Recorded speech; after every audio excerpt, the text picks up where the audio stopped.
Yeah, I remember I would sit in one of her classes and learn terms such as congenital heart disease or anaphylaxis, and my favorite one, epistaxis, which is defined as an acute hemorrhage from the nostril, nasal cavity, or nasopharynx. Basically, in regular English, it's a nosebleed. I remember feeling so smart after learning that term. I couldn't wait to use it in real life. So I was in kindergarten, and one of my classmates erupts in a nosebleed. And I'm like, yes, I get to use it. I go up to my teacher, I'm like, oh, yeah, he's going through an epistaxis episode. Oh my goodness, he's going through an episode. And then my teacher looks at me like, what? I guess that's what it's like being a doctor's daughter, diagnosing things left and right like a pro. Who needs med school? Oh, you need to go to med school. But yeah.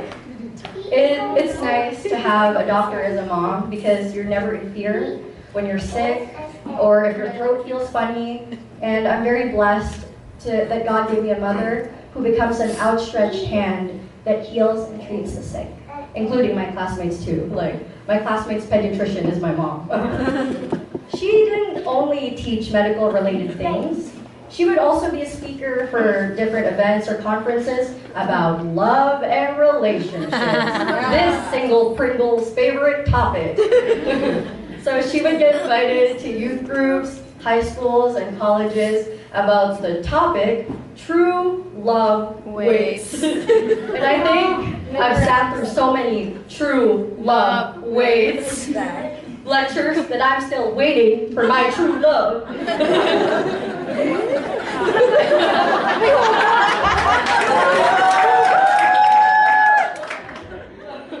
But it truly was a killing moment to hear about my parents' love story over and over again, and also to see how God, as a romance novelist and author, crafted their story. But in all seriousness, it was also a joy to learn what love is as intended by God and what it's supposed to look like from a very young age. And it's also amazing to learn about God's love for us and that He came on this earth to reach out to us and to die for us so that we may be redeemed. Speaking of love stories and my lack thereof, oh my goodness, sorry. Self-deprecating jokes are my forte. She understands me and the struggles that I go through that I don't tell anyone. I'm a very emotional person, and she's witnessed all the tears I've shed since grade 7. Actually, now that I think about it, we come out of the womb crying, so I've been crying my whole life.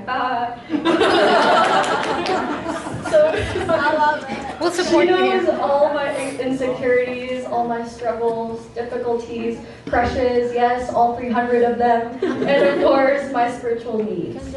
She approaches my hurts with care and always gives me a biblical perspective on how to deal with pain, sadness, and most recently, the unknown that comes after university.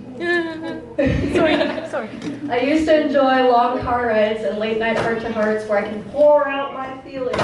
And I appreciate how she holds on to the Word of God and encourages me to rely on its truths for its guidance.